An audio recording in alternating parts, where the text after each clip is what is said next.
No, this is not me. Where is my glow? My skin! What is happening to my face? Beauty without humility. Who is there? You must choose pride or the heart. What do you want from me? To save you. Long ago, in a quiet village surrounded by tall Iroko trees and a slow silver river, there lived a young woman named Sylvia. The village was simple. Farmers worked under the sun, women pounded yam in the courtyard, and children ran barefoot, laughing freely. Life moved slowly, but it moved honestly. Everyone knew each other. Everyone shared stories under the shade of trees. But Sylvia believed she did not belong to such a life. From the day she could understand herself, she knew she was different. Her skin glowed like honey kissed by sunlight. Her face was oval and perfectly balanced, with high cheekbones that gave her a royal air. Her large almond-shaped eyes were framed with long lashes that curled naturally. Her lips were full, soft, and tinted like fresh hibiscus petals. And her hair, thick, dark, and flowing, tumbled down her back like a river of silk. She loved to dress as if each day were a festival. On some mornings, she wore brightly patterned Ankara wrappers that hugged her slim waist, falling gracefully to her ankles. On others, she wore colorful miniskirts paired with fitted blouses, the fabrics bold with reds, yellows, and blues that caught every eye. Beads and bangles chimed softly with her movements. Scented oil shimmered on her skin, giving her a glow no mirror could hide. I was not made for this village. I belong in a palace. Her parents, Papa Daniel and Mama Grace, were humble farmers. Their hands were rough and calloused from years of planting and harvesting. They loved Sylvia deeply and worked tirelessly so she could look good, eat well, and feel proud. But love alone could not teach her humility. Pride grew quietly in Sylvia's heart. She turned her nose up at simple greetings. She frowned at children who ran too close. She sighed when asked to help her mother pound yam or fetch water. One afternoon at the busy village market, Sylvia appeared like a jewel among stones. She wore a vibrant emerald miniskirt patterned with golden sunburst, a fitted blouse with small golden buttons, and a red head tie folded perfectly on her head. Even her sandals were decorated with tiny beads. People stopped to stare. Some whispered admiration. Others whispered envy. She is beautiful, but her heart carries pride. My heart? My heart is too precious to mix with dust. The old woman did not answer. She only watched, her sharp eyes knowing more than she spoke. That night, something strange began. Sylvia leaned over her mirror and froze. Her once glowing skin had rough patches. Fine lines appeared along her mouth. Her thick hair looked thin in uneven patches. Her bright eyes dulled. She rubbed her face in disbelief, thinking it was dirt, but nothing changed. Fear settled in her chest. She hid indoors. She avoided the mirror. She refused to wear her colorful skirts or bright blouses. The villagers whispered. Some were worried. Some murmured about pride and punishment. Days later, a messenger arrived. He wore plain clothing and delivered a strange message quietly. You must marry the most rejected man in the land, not with whom the Dejir will return.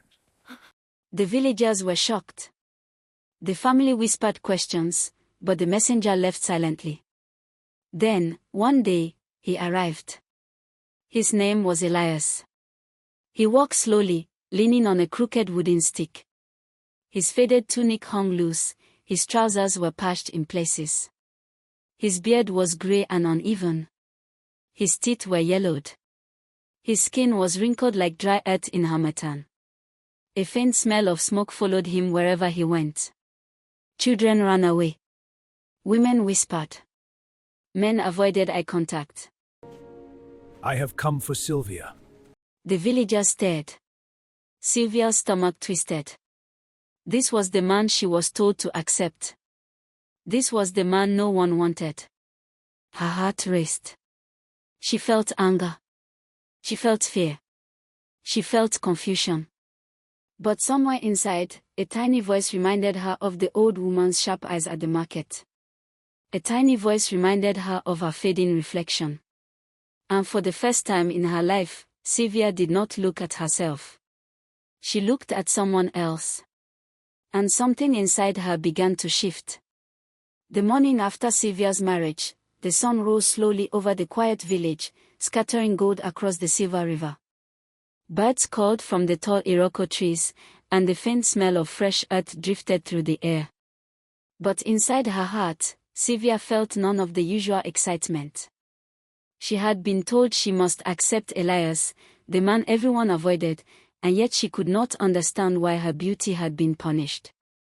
She looked down at her colorful miniskirt and fitted blouse, her only bold piece of clothing left. Her hands, once soft and delicate, trembled slightly as she clutched the edges of her blouse. The house at the edge of the forest loomed ahead. It was small and lean, made of cracked mud walls and a sagging thatched roof. Some dry grass hung loose. Smoke stains darkened the inside walls. A single wooden stool sat beside a low table. A thin sleeping mat rested in the corner. The cooking area was simple, just 3 stones arranged to hold a pot over firewood. This is where I will live? Yes, this is home. Keep trying. The first day was the hardest. Sylvia's fingers, unused to hard work, grew sore as she carried water from the river. She scrubbed blackened pots until her knuckles ached. She swept the earthen floor repeatedly, yet Elias still pointed out tiny specks of dust she had missed. When she tried to speak sharply, frustration rising in her chest, he simply nodded and said, "Keep trying." Her colorful skirts and fitted blouses hung in a corner, untouched. Every time she glanced at them, she felt a pang, a reminder of who she had been, and the pride that had brought her here. She began to notice, too, how small the house felt, how quiet, how plain. Yet, with every task she completed, no matter how small, a strange feeling started to grow inside her: patience. Days turned into weeks. Sylvia's hands learned strength. She could fetch water faster. She could scrub the stubborn stains of the cooking pots. She could sweep dust into neat piles without complaint. But Elias never praised her. He simply watched and, sometimes, offered guidance. At first, Sylvia hated him. She thought he was cruel, unkind, and unfair. But slowly, the anger in her chest softened. She began to notice small things. When children passed the hut and called a shy "good morning," she smiled. When elderly women walked past with slow steps, she greeted them respectfully. When her mother came to visit, she helped without complaint. One afternoon, while washing clothes in the river, she saw an elderly woman walking along the path from the forest. Her face looked familiar. It was the same woman from the market, the one who had warned her about pride. Her hair was silver, her wrapper simple and faded, but her eyes shone with wisdom. You are quieter now. Yes. Does it hurt? It hurts to be like this. Pain is a strong teacher. The lesson? The woman smiled slightly and walked on. Her words lingered in Sylvia's mind. What lesson? Why her? Why Elias? Why the sudden change? That night, Sylvia lay on the thin mat, staring at the ceiling. Her heart ached, but a small voice inside her whispered, "Keep going. Listen. Learn." The next morning, she bent over the clay pot filled with water.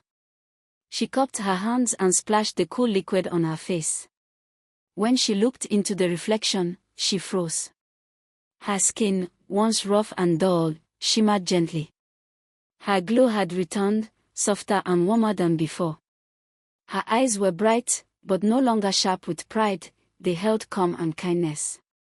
She touched her cheek slowly, trembling. Could it really be? She ran inside to tell Elias, her heart pounding with hope and fear. But the hut was different. The cracked mud walls shimmered in the sunlight and straightened. The sagging roof lifted, steady and strong. The thin sleeping mat widened into a soft, proper bed. The wooden stool transformed into carved furniture. Even the low table now held smooth polished surfaces, strong and warm. And where the old bent man had been, now stood a tall, upright nobleman. His robe was deep royal blue, embroidered with gold thread. His beard was neatly trimmed. His eyes were kind but commanding. He looked at Sylvia calmly. "The lesson is complete," he said. Sylvia's knees went weak. Who are you?" "I am Elias," he replied. His voice was firm, yet gentle. "The man you were told to accept. The man you thought you hated." Sylvia's mind spun. "It was you." "Yes," he said. "Not to punish you, but to save you. Not your beauty, but your heart." Tears streamed down Sylvia's face. Not tears of pride, not tears of anger, but tears of understanding.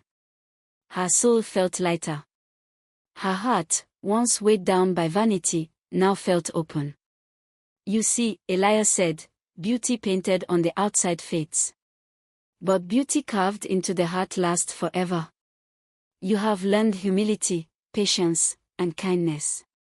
That is the true treasure." Sylvia fell to her knees.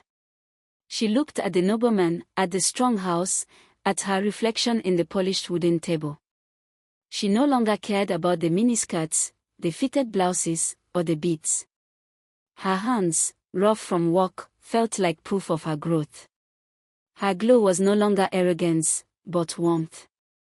"I understand," she whispered. "I understand now." From that day forward, Sylvia still dressed beautifully. Sometimes she wore bright skirts or fitted blouses, but always with gratitude. She helped her mother willingly. She greeted neighbors respectfully.